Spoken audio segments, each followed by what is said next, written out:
Philippine avait 19 ans.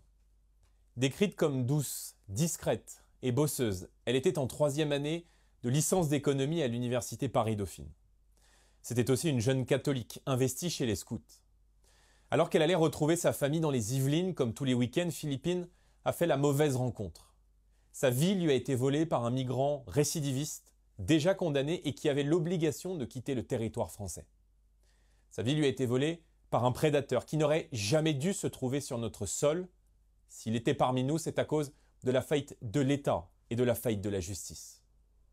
Ce drame ne peut laisser personne indifférent. Il condamne une famille entière à la perte d'un être aimé. Il s'ajoute à la longue liste des faits tragiques subis par notre pays et par nos compatriotes depuis tant et tant d'années. Contrairement à ce qu'affirme le tout nouveau ministre de la Justice, M. Migaud, dans une déclaration indigne et choquante, oui, le laxisme de la justice est bien réel et il est même généralisé. Malheureusement, Philippine en est une nouvelle victime. La victime de l'inaction et des dysfonctionnements de l'État, la victime du refus d'agir et du refus de voir la réalité en face. Je le dis solennellement au nouveau gouvernement qui dirige la France, nos compatriotes sont en colère et ne veulent plus se payer de mots. Les mesures que nous défendons depuis longtemps doivent être appliquées sans tarder.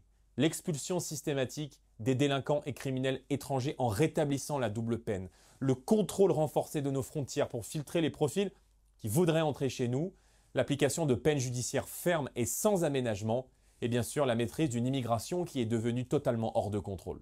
Ce sont ces mesures de sursaut sécuritaire, judiciaire et migratoire que nous allons défendre à l'Assemblée nationale pour que les Français ne soient plus condamnés à subir l'insupportable.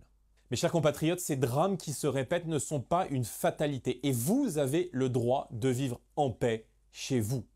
C'est votre droit à la sécurité, à la protection, c'est le droit de toutes les familles de France à une vie tranquille que nous défendrons encore et toujours.